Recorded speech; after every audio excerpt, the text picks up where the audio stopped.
Welcome to VetTween.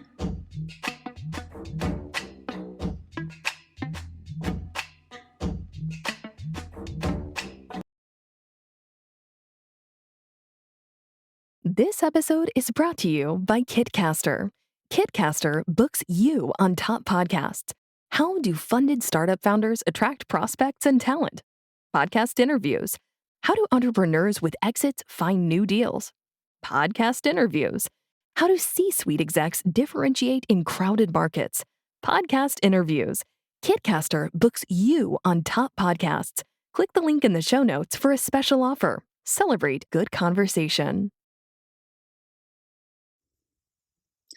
This podcast is brought to you by BitIRA, my affiliate partner. BitIRA leads the industry in helping consumers diversify their retirement accounts with cryptocurrency investments.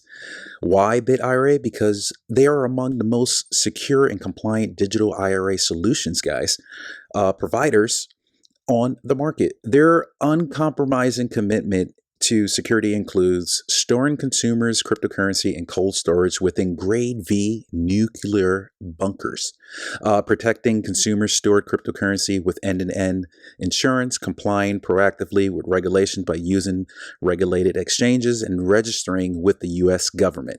Every asset class carries its own set of advantages. The key is achieving your financial objectives and growing your wealth is understanding those advantages and learning to balance your investments across a range of appropriate asset classes suited to your unique situation.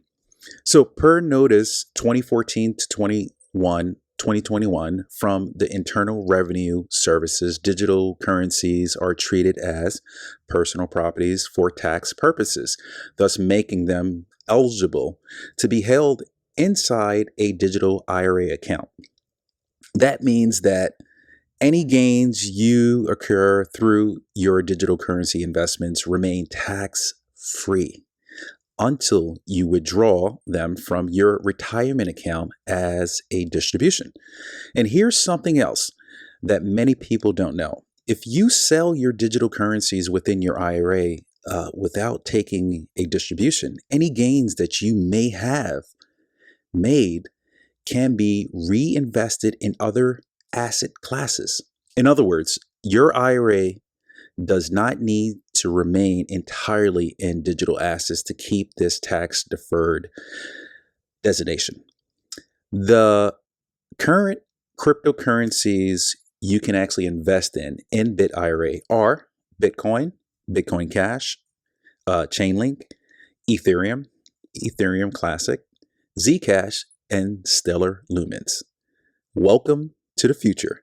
I'm BioChefT, and guys, click my BitIRA link, affiliate link, right in the description to learn more and get yourself a free guide on digital IRAs. Peace.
Welcome back to VetTween. I'm BioChefT, and I'm going to give you the news today. Of course, I always do. So let's head over to CoinMarketCap real quick. I wanted to see where the crypto market is currently. It's been in the red for a little bit. Ooh, I can't believe I just closed that out. That's funny. Let me just open that up. I mean, talk about the top 10 at least, kind of give you an idea of where everything is. Okay, cool. Just open this up. All right, so Bitcoin number one, of course, is at 38,774. Ethereum number two, 2,602. Number three is Tether. Number four is BNB. That's at 379.85 cents. Number five is USDC. Number six, XRP. It's at 74 cents. Number seven, Terra Luna. $82.19. Number 8, Cardano, ADA at 83 cents. Number 9, Solana, $84.92. And number 10, Avalanche, AVAX, $74.77. Let's move on. Head over to my Twitter. I've been posting pretty consistently, over the last few days. Last couple of days, rather. It was really busy, so I couldn't really keep up with some of my tweets. So let's head over to Healthline. You've heard of probiotics, but what are probiotics? You're probably wondering, or do you need it, if any? Many people are familiar with probiotics, the live microorganisms known to improve gut health. Probiotics are naturally found in some foods like yogurt, sauerkraut, and kimchi, and are also commonly taken in supplement form to help support the digestive system. But what about prebiotics? Even though prebiotics affect the health of your digestive system as well as many other parts of the body, these nutrients are often overlooked. This article pretty much covers a lot of that, so I'm going to skim down a little bit to what are prebiotics. Gut microbiota,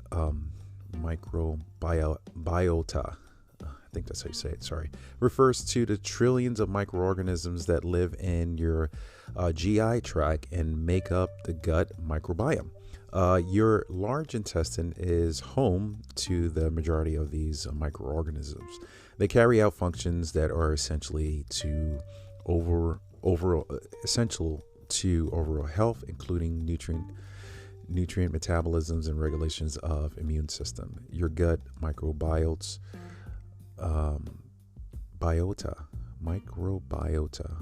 can even influence disease risk, including the risk of developing colon cancer, inflammatory bowel disease, and type 2 diabetes. So diet and lifestyle factors significantly impact the diversity of types of microorganisms that live in your GI tract. So prebiotics are essential to a health microbiome.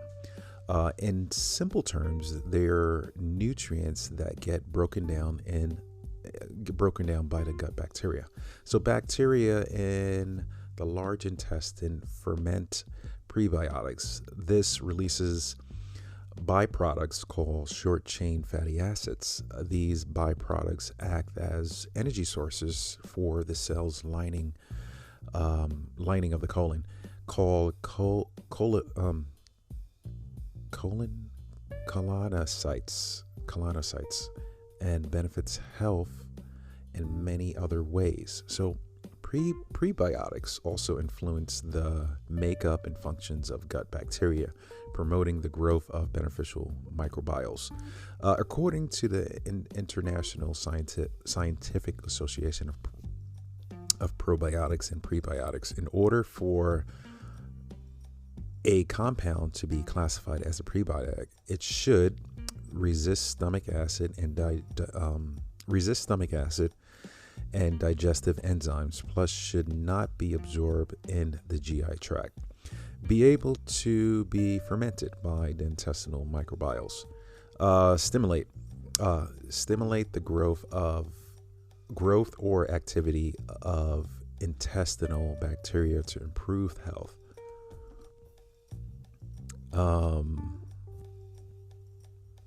There are many different types of prebiotics, including fructans, galacto, starch, pectic, non-carbohydrates.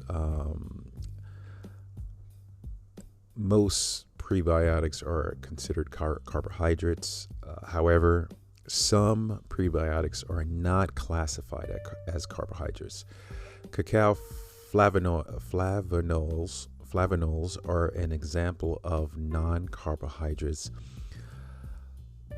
Oligosaccharides. I am totally butchering that. Excuse me. Either way, if you want to read further in this great article here, the link is going to be in the podcast description. Let me continue. Although prebiotics are often confused with probiotics, they are not the same. Probiotics are live microorganisms found in the gut. Certain foods and supplements benefits health when taken into certain amounts. On the other hand, prebiotics are nutrients that are dietary compounds that stimulate the growth and activity of certain microorganisms. So some experts have referred to prebiotics as microbiome fertilizers. Pretty interesting. So where do you find prebiotics? Prebiotics exist naturally in some foods, including asparagus, Jerusalem artichoke, one of my favorites, onions and leeks, tomatoes, garlic, oats, honey, bananas, wheat, barley, and rye, peas, beans, chia seeds, cow's milk, seaweed, hickory, dandelion greens. There aren't a lot of foods that naturally contain prebiotics. Plus, many foods that are high in prebiotics, such as artichokes and beans, aren't a regular part of many folks' diets. For this reason, synthetic prebiotics are added to some foods to improve their nutritional content and health value. Prebiotics are also made into dietary supplements like powders and capsules. Prebiotic supplements are used to treat specific health conditions to improve overall gut health. Some studies have shown that supplementing your diet with prebiotics may benefit people with gut-related conditions, high blood sugars, and more.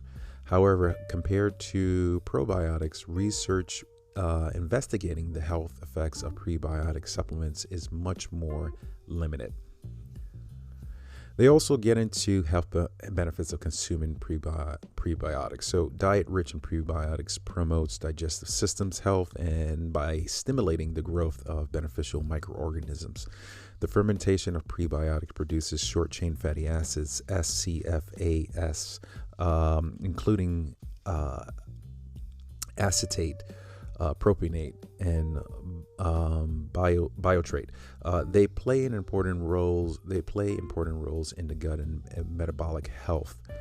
For example, SCFAs provide energy for colonocytes and are involved in mucus productions, regulation of intestinal pH, and more. In addition to gut health, prebiotics influence immune functions, blood sugar regulations, appetite, and energy expenditure.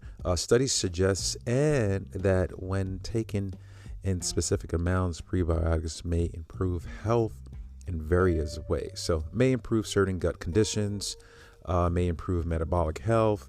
Other potential benefits, such as may reduce markers of inflammation, may reduce appetite and cravings, may help reduce body fat. Pretty cool stuff, guys. So they also get into the potential downside and side effects of consuming the prebiotics. So most types of prebiotics are considered safe and aren't associated with serious effects. However, because prebiotics are fermented in the large intestines, taking large doses may lead to symptoms like gas, cramps, diarrhea, and bloating. The likelihood of a prebiotic causing the side effects listed above depends on several factors.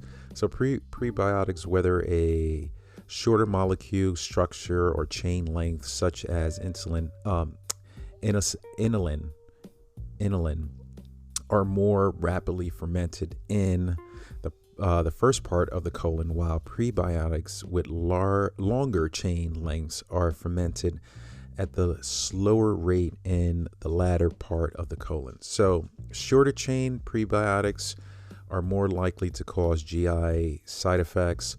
What's more, larger doses of prebiotics are more likely to cause certain side effects than smaller doses. So while low doses of 2.5 to 10 grams per day can lead to mild symptoms like gas, high doses of 40 to 50 grams per day could cause diarrhea. So it's important to note that a daily dose of 2.5 to 10 grams of prebiotics is necessary in order to reap their health benefits. That means prebiotics may cause side effects even at recommended therapeutic doses. Although prebiotics haven't been associated with dangerous side effects, it doesn't mean they're the right choice for everyone. While some people may have no side effects after they take prebiotics, some may experience significant bloating and GI discomfort.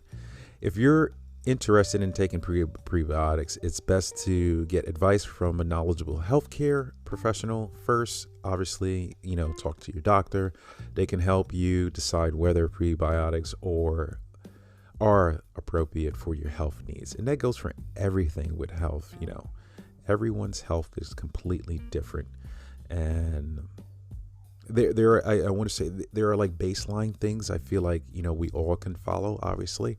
But when we start to get a little more intricate with certain things, such as prebiotics, probiotics, and all that stuff, or even supplemented, I think it's really important to really find out if it's actually even necessary for your health. Because otherwise you can be, who knows, you can throw your body out of balance, and that can create other sort of things happening in the body that you don't want to deal with down the line. Anyway, I thought this was a great article about prebiotics and probiotics. So click the link in the bio if you want to read further.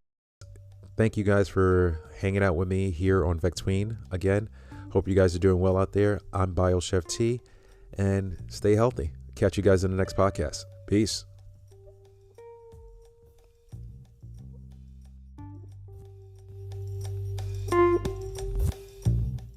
Oh, thank you.